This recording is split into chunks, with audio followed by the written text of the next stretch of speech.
ሰላም የተወደዳችሁና የተከበራችሁ የቪዥን ቲቪ ቤተሰቦች እንደምን ቆያችሁ? እንደምን እስከደረሳችሁ በያላችሁበት ሰላማችሁ ብዝት ይበል እያልኩኝ ዛሬ አንዲት መረጃ ኢንፎርሜሽን ላደርሳችሁ ከች ብያለሁ ማለት ነው። ስለዚህ የማደርሳችሁ መረጃ ከየት ነው ካላችሁኝ እንግዲህ በ2005 ዓመተ ምህረት እንደ ኢትዮጵያን አቆጣጠር በዲያቆን ዶክተር ኢዮብ ማሞ ከተጻፈች ራስን የመምራት ጥበብ ሰልፍ ሊደርሺፕ ዊዝደም የሚል ርዕስ ነው ማለት ነው። እንግዲህ ደራሲውን የማያውቀው የለም ብዬ አላስብም። ማለት በስብከቶቹ በሚያስተላልፋቸው ቆንጆ አዎንታዊ የሆኑ ንግግሮቹ እናውቀዋለን። ዶክተር ዲያቆን ኢዮብ ማሞን ማለት ነው። ስለዚህ እሱ ከጻፈው መጽሐፍ ላይ ነው የማደርሳችሁ ማለት ነው። ተከታታይ ክፍሎች አሉት፣ ወደ 11 የሚደርሱ ክፍሎች አሉት ማለት ነው። ስለዚህ እነሱን የማደርሳችሁ ይሆናል። እናንተም ሀሳብ አስተያየታችሁን ደግሞ በኮሜንት ታስቀምጡልኛላችሁ ማለት ነው። ስለዚህ ለዛሬው መግቢያዋን ብቻ ነግራችሁና ሌላውን በሚቀጥለው ጊዜ እናያለን ማለት ነው። እንግዲህ እንደ ጥበበኞች እንዴት እንደምትኖር ኤፌሶን ምዕራፍ 5 ከቁጥር 15 ላይ መግቢያ ይህን እውነት አትዘንጋ ይለናል። ሁሉም ሰው መሪ ነው። ስለዚህ አንተም ሰው ነህ።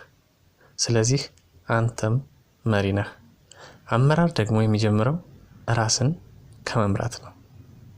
እግዚአብሔር በዚች ምድር ላይ ሲያስቀምጠን ከሰጠን ኃላፊነት አንዱ የአመራር ኃላፊነት ነው። ይህ የአመራር ኃላፊነት ደግሞ የሚጀምረው ራስን ከመምራት ነው። ራስን መምራት ማለት ራስንና ዓላማን በማወቅና ክፉን ከደጉ በመለየት ለግል ለቤተሰብና ለህብረተሰብ በረከት የሚውልን ህይወት መከተል ማለት ነው። ይህም ሁኔታ ራስን ማስተማር፣ ራስን መጠበቅና ራስን ለመልካም ነገር ማስለመድን ያጠቃልላል። አመራርን በአንድ ተቋም ውስጥ አንድን የስልጣን ማዕረግና ደረጃ ከመጨበጥ ጋር ብቻ አዛምዶ ማየት የተለመደ ነገር ነው። የአመራር እውነተኛና ትክክለኛው ትርጉሙ ግን ለየት ያለ ነው። አመራር የሥራ ተግባር ወይም የስልጣን ደረጃ ሳይሆን የህይወት ዘይቤ ነው። በሌላ አባባል ራሱን በሚገባ የመራና ምሳሌ ሆኖ የተገኘ ሰው ሌሎች ሰዎች ላይ መልካም ተጽዕኖ ማምጣቱ አያጠራጥርም። ብዙ ሰዎች ራሳቸው በቅጡ ሳይመሩ ሌላውን የሚመሩበት ስልጣን ከአንድ ድርጅት ወይ ቤተ እምነት መረከብ ይፈልጋሉ። ሆኖም የሹመት ስልጣን ከተጽዕኖ ውጭ ምንም ዋጋ የለውም።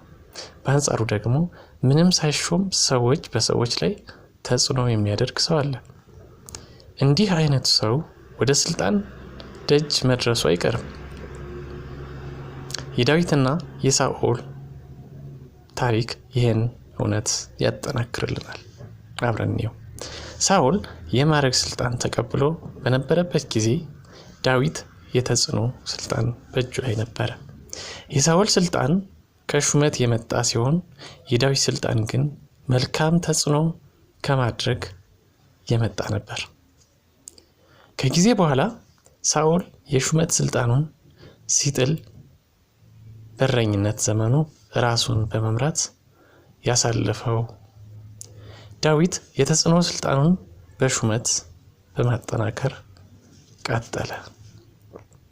አንዳንድ ሰዎች ራስን የመምራት ሐሳብ ከመጽሐፍ ቅዱስ ሐሳብ ጋር የማይጣጣም የሚመስላቸውም አሉ። ቃሉ ግን ጌታ በሰጠን ጸጋ ራሳችንን እንድንመራ ይመክረናል። ለምሳሌነት ያህል የሚከተሉትን እውነታዎች ከመጽሐፍ ቅዱስ እናነሳለን። አንደኛ፣ ራስን አታስተምርምን?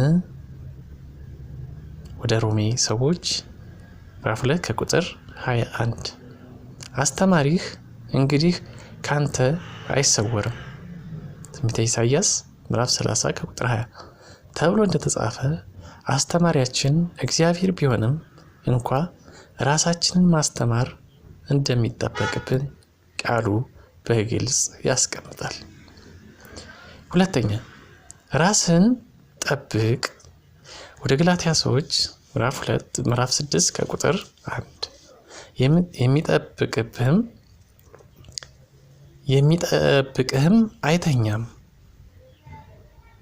መዝሙር ዳዊት 121 ከቁጥር 3 እንደተባለ ጠባቂያችን እግዚአብሔር የመሆኑ ጉዳይ ጥርጥር የለውም። ሆኖም ራሳችንን እንድንጠብቅ በቃሉ ተመክረናልና ራስን ጠብቅ ብሎናልና። ሶስተኛ ራስን አስለምድ። አንደኛ ጢሞቴዎስ ምዕራፍ 4 ከቁጥር 7 መንፈስ ከሚሆን ጌታ እንደሚያደርግ ያን መልክ እንመስል ዘንድ ከክብር ወደ ክብር እንለወጣለን።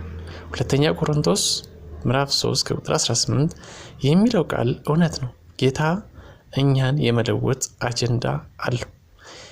የሚለውጠን እግዚአብሔር የመሆኑ እውነት እንደተጠበቀ ሆኖ ግን እኛ ራሳችንን ለመልካም ነገር በማስለመድ ወደ ተሻለ ነገር ዘልቀን እንድንሄድ ተጠርተናል። እነዚህ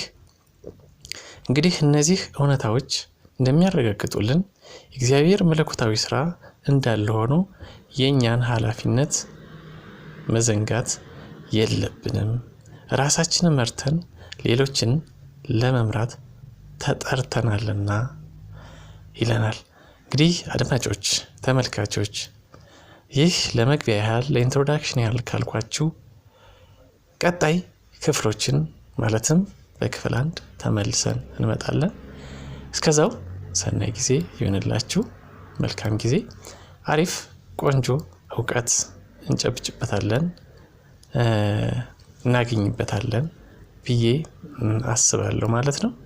ስለዚህ እኔ ሳነበው የተመቸኝን ለእናንተ አደርስላችኋለሁ።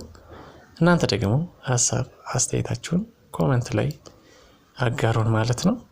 በድጋሚ መልካም ጊዜ ይሁንላችሁ።